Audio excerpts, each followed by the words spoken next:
Hello, this is Harry, and this is Harry's Horror Books.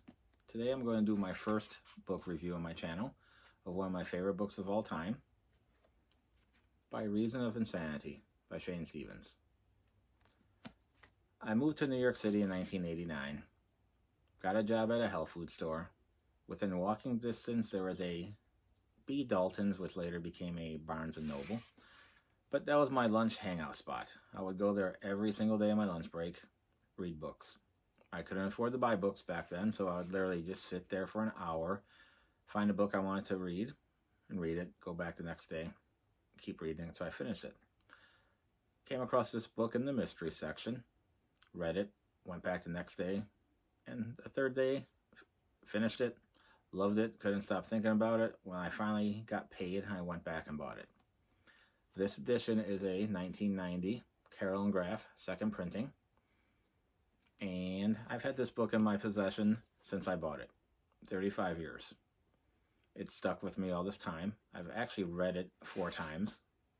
The most recently was 4 months ago. I have a couple other editions as well. I was able to get a first printing. Again, the covers are not exciting, but the story within the covers is phenomenal. And I got a trade paperback at a thrift store for $1.99 4 or 5 months ago as well. This is the copy I read, a little bit bigger, easier on my old eyes. But this story was written in 1979. It predates Red Dragon by Thomas Harris. It predates Killer on the Road by James Ellroy, which are both standards in serial killer fiction. And what stuck out about this one to me is the era the killer was in. The story takes place in 1973.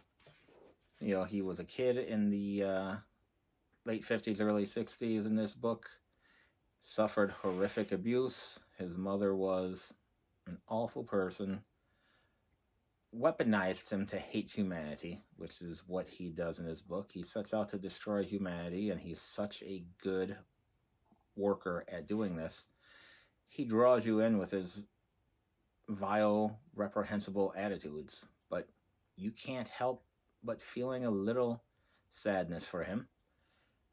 And I grew up in the 70s myself, and it seems like abuse was common back then. Kids got whipped, kids got hit, kids got disciplined, but what they did to Thomas Bishop's character in his book was awful. He said it made him evil. And that's what really sticks in this, is his desire to take life because his life was taken from him by his mom's abuse. I don't want to make this channel about spoilers and giving away entire plots of books, so I'm not going to delve much into it.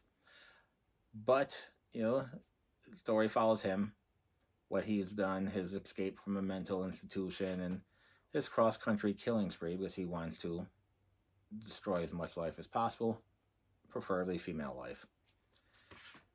His protagonist in this story is a guy named Adam Kenton, who's an investigative reporter who is, the best of the best, because, somebody has to be the best to catch the best, and Thomas Bishop wants to be the best killer. So it dives back and forth between Thomas Bishop's point of view, Adam Kenton's point of view, police procedures. There's a lot of characters in the book. They don't get lost necessarily, but, sometimes it took away from Thomas Bishop's point of view, which I had more of an interest in because I just wanted to find out more about what he was thinking besides being the perfect killing machine. But it's still enjoyable. The book, when I read it again 4 months ago, I remembered a lot of it, but there's some stuff I didn't remember. It's a thick book, 600 plus pages, but I flew through it. I do fly through books in general, but I'm not intimidated by bigger books. If they're a good read, I can, easily pour through 100 pages an hour, even if it's something I read already, but I still am getting stuff from it that I may not have gotten when I first read it. I was 22 when I first read it, 57 now, so I have a different life experience, and you can look at the characters differently now as a mature adult and have a little bit of sympathy for what they experience without excusing the reprehensible actions they performed on innocent people in the book. I've read a lot of serial killer fiction, the aforementioned Red Dragon, also read Silence of the Lambs, Hannibal, Killer on the Road. Recently, I reread Jonathan Nasaw's The Girls He Adored, which is another book on the par of By Reason of Insanity, with just a reprehensible killer who was abused by his mother, his adopted mother, other female figures in his life, and he just wants to take his revenge on them. Kind of makes you wonder what the authors experienced. Are they projecting their thoughts onto the page and living through their characters and wishing that they could do what their characters have done? But that's a different argument, a different conversation for another day. This book, By Reason of Insanity, seems to be hard to find nowadays. I see it going for crazy prices on the internet. I've read various reviews of it in the past. Will Erickson's Too Much Horror Fiction blog had a good review on this during the pandemic, 2020, I believe. I've read other reviews about it over the years because it's always stuck with me. Again, I've carried this book with me for 35 years.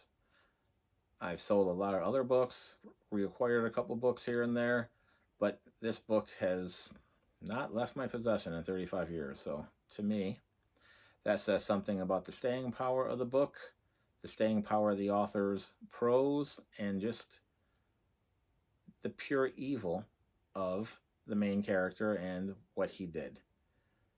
It makes me wish there was a sequel. There wasn't. I've read other books by the author.